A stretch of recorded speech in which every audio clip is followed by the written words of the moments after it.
Presenting the classics of Sam P. Chaladurai. Sam P. Chaladurai அவர்களின் போதனை களஞ்சியத்திலிருந்து.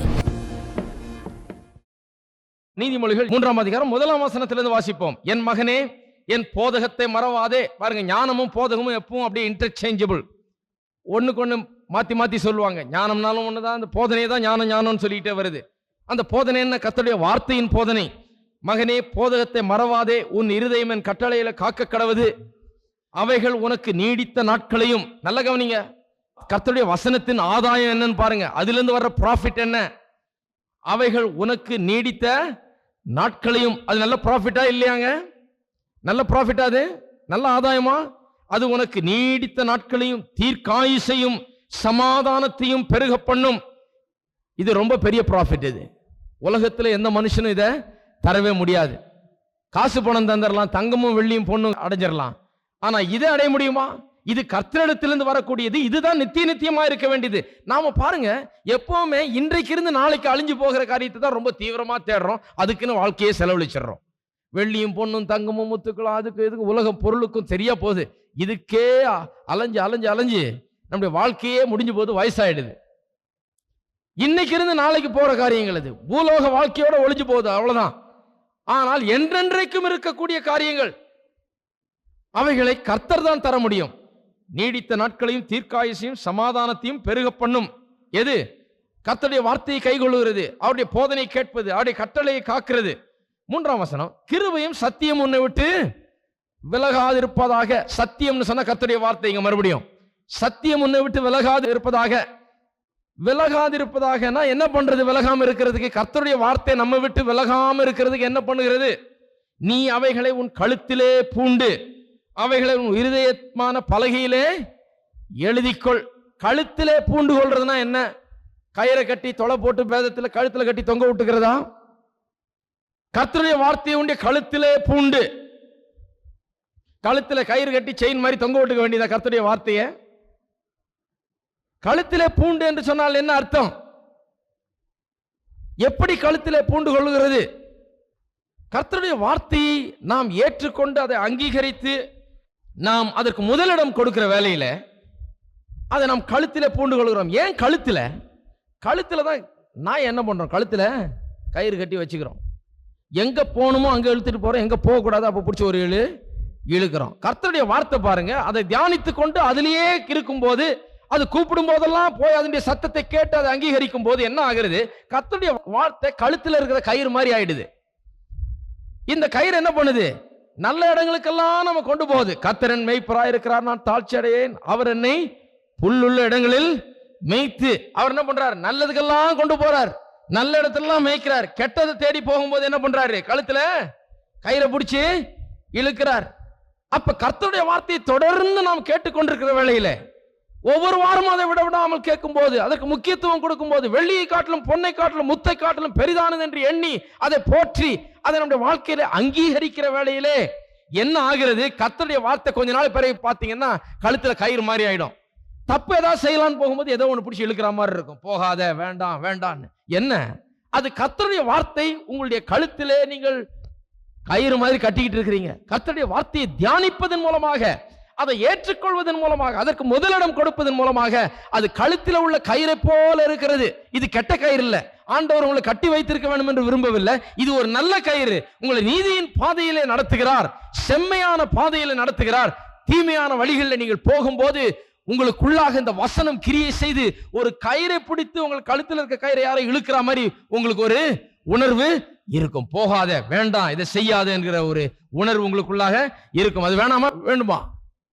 ஆமேன். முந்தியெல்லாம் பாருங்க, பாவம் செய்யறதுன்னா ரொம்ப சுலபமா வந்தது இல்லையா?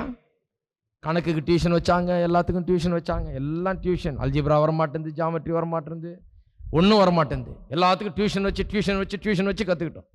நான் படிக்கும் போதெல்லாம் 4 இடத்துல டியூஷன். காலையில் இங்கே, சாயந்தரம் அங்கே, மத்தியானம் இங்கே, ராத்திரி அங்கே, 4 இடத்துல டியூஷன் போயிட்டு வர்றது.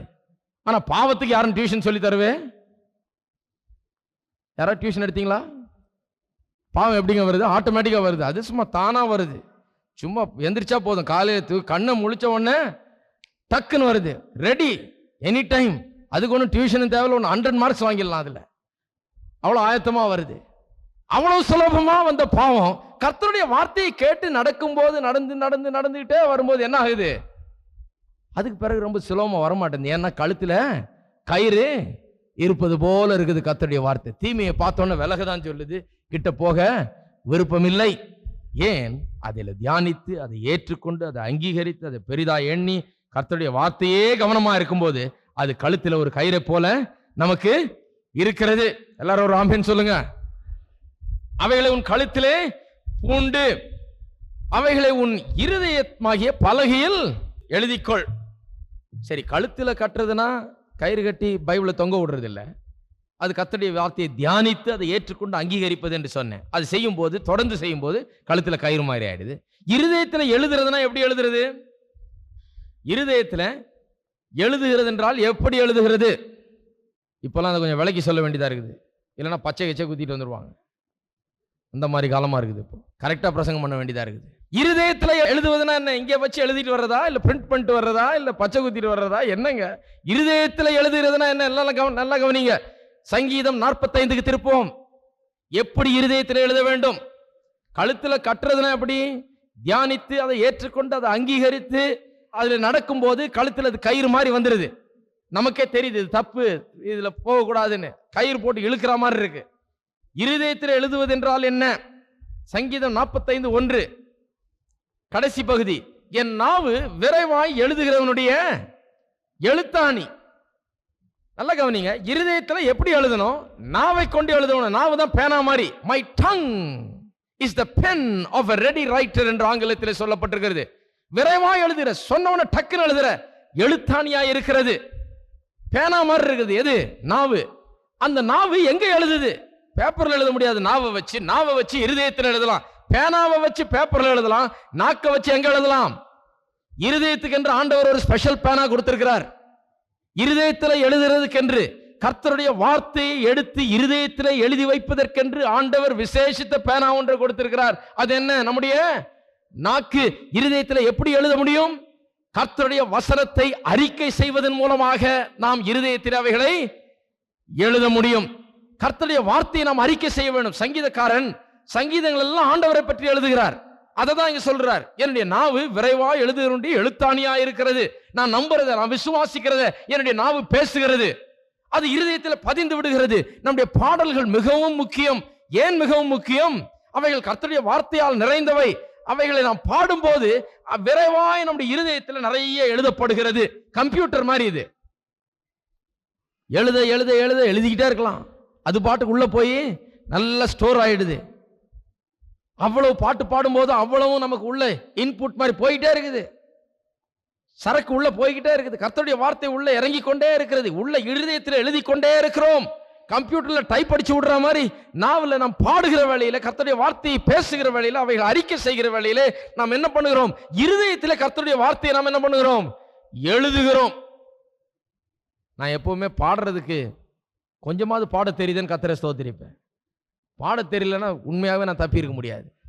ஏதோ கொஞ்சம் பாட்டுக்கிட்டு பாடுறதுனால கர்த்தருடைய வார்த்தை எப்பவுமே உள்ள இருக்க ஆரம்பிச்சது. கர்த்தருடைய வார்த்தை நம்முடைய இருதயத்துக்குள்ளாக நம்முடைய நாவின் மூலமாக எழுதப்படுகிறது. உங்களுடைய வாயை திறந்து கர்த்தருடைய வார்த்தையை பேசும்போது எங்க எழுதுறீங்க? இருதயத்துக்குள்ள எழுதுறீங்க. அப்ப 3ஆம் வசனத்தை திருப்பியும் வாசிப்போம். நீதிமொழிகள் 3:3 கிருபையும் சத்தியமும் உன்னை விட்டு விலகாதிருப்பதாக, நீ அவைகளை உன் கழுத்திலே பூண்டு. அப்படின்னா என்ன? நல்ல விளங்குது. கழுத்தில் எப்படி போட்டுக்கிறதுன்னு அதை தியானித்து, அதை சிந்தித்து, அதை ஏற்றுக்கொண்டு, அதை அங்கீகரித்து அதில் வாழ வேண்டும். அப்ப நாம் கழுத்தில் கயிறு போட்டது போல் ஆயிடுகிறது. அதை கழுத்தில் பூண்டு அவைகளை இருதயமாகிய பலகையில் எழுதிக்கொள். எப்படி எழுத போறோம்? கர்த்தருடைய வார்த்தையை அறிக்கை செய்வதன் மூலமாக எழுத போறோம்.